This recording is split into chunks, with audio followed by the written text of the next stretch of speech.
പലരും ആഗ്രഹിക്കുന്ന ചില സർവേ റിപ്പോർട്ടുകളാണ് ഇപ്പോൾ പുറത്തു വരുന്നത്. ചില സർവേ ഫലങ്ങൾ കേൾക്കുമ്പോൾ ആത്മവിശ്വാസം ഇരട്ടിക്കുന്നുമുണ്ട്.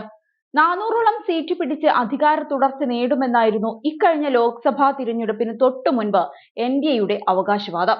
തനിച്ച് 370ഓളം സീറ്റുകൾ നേടുമെന്നും ബി.ജെ.പി അവകാശപ്പെട്ടിരുന്നു. ദക്ഷിണേന്ത്യയിൽ ഉൾപ്പെടെ നിലം തൊടാൻ കഴിയാതിരുന്ന സംസ്ഥാനങ്ങളിലെല്ലാം കൂറ്റൻ വിജയം സ്വന്തമാക്കുമെന്നും നേതാക്കൾ പറഞ്ഞു. എന്നാൽ തിരഞ്ഞെടുപ്പ് ഫലം ബി.ജെ.പിയെ ഞെട്ടിക്കുന്നതായിരുന്നു. 293 സീറ്റുകളായിരുന്നു എൻഡിഎക്ക് ലഭിച്ചത്. ബി.ജെ.പി വെറും 240 സീറ്റിൽ ഒതുങ്ങി. 2019 അപേക്ഷിച്ച് 63 സീറ്റുകളുടെ നഷ്ടം.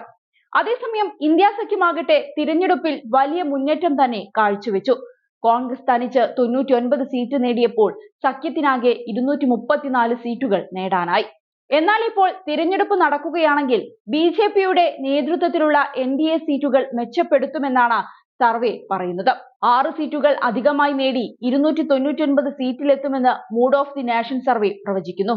അതേസമയം പ്രതിപക്ഷമായ ഇന്ത്യ സഖ്യത്തിന് ഒരു സീറ്റ് നഷ്ടപ്പെട്ട് 233 എത്തുമെന്നും എന്നാൽ കോൺഗ്രസ് ഒരു സീറ്റ് മെച്ചപ്പെടുത്തി 100-ലെത്തുമെന്നും സർവേ പ്രവചിക്കുന്നുണ്ട്.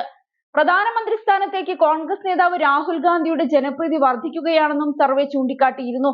മോദി തന്നെയാണ് ജനപ്രീതിയിൽ 1-ാം സ്ഥാനത്ത്. സർവേയിൽ 49.1% പേരാണ് മോദിയെ പിന്തുണച്ചത്. രാഹുൽ ഗാന്ധിക്ക് 22.4% പേരുടെ പിന്തുണയുമുണ്ട്. എന്നാൽ ഇക്കഴിഞ്ഞ ഫെബ്രുവരിയിൽ മൂഡ് ഓഫ് ദി നേഷൻ സർവേയിൽ 55% ആളുകളാണ് മോദിയെ പിന്തുണച്ചത്. 14% പേർ മാത്രമായിരുന്നു രാഹുലിനെ പിന്തുണച്ചിരുന്നത്. അതായത് 6 മാസങ്ങൾക്കിപ്പുറം മോദിയുടെ ജനപ്രീതിയിൽ 6% ഇടിവാണ് സംഭവിച്ചത്. അതേസമയം രാഹുലിനെ പിന്തുണയ്ക്കുന്നവർ 8% കൂടി. പാർട്ടി വ്യത്യാസമില്ലാതെ മോദിക്ക് ശേഷം പ്രധാനമന്ത്രിയാകാൻ ഏറ്റവും യോഗ്യൻ ആരെന്ന ചോദ്യത്തിന് രാഹുൽ എന്നായിരുന്നു കൂടുതൽ പേരും അഭിപ്രായപ്പെട്ടത്. അതേസമയം ഹരിയാനയിൽ കോൺഗ്രസിന് മേൽക്കൈ പ്രവചിച്ച് ഇന്ത്യ ടുഡേയുടെ mood of the nation survey എത്തിയതും ശ്രദ്ധേയമായിരുന്നു. സംസ്ഥാനത്തെ 10 ലോക്സഭാ സീറ്റുകളിലെ നിലവിലെ ട്രെൻഡാണ് സർവേ പുറത്തുവിട്ടത്. ഇപ്പോൾ സംസ്ഥാനത്ത് ലോക്സഭാ തിരഞ്ഞെടുപ്പ് നടന്നാൽ 6 സീറ്റിൽ കോൺഗ്രസ് ജയിക്കുമെന്നാണ് സർവേയുടെ പ്രവചനം. ബി.ജെ.പിയുടെ സീറ്റ് 4 ചുരുങ്ങും. ഇക്കഴിഞ്ഞ പൊതു തിരഞ്ഞെടുപ്പിൽ ഇരു പാർട്ടികളും 5 വീതം സീറ്റുകൾ നേടിയിരുന്നു. വോട്ട് വിഹിതത്തിന്റെ കാര്യത്തിൽ ഇന്ത്യ മുന്നണിയും എൻഡിഎയും തമ്മിൽ കടുത്ത മത്സരമാണെന്നാണ് സർവേയിൽ പറയുന്നത്.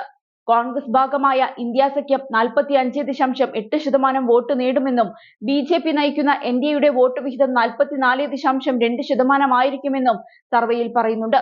ഏതായാലും കോൺഗ്രസിന് വൻ വിജയം തന്നെ നേടാമെന്ന് സർവേ പ്രവചിക്കുന്നുവെന്ന് സാരം.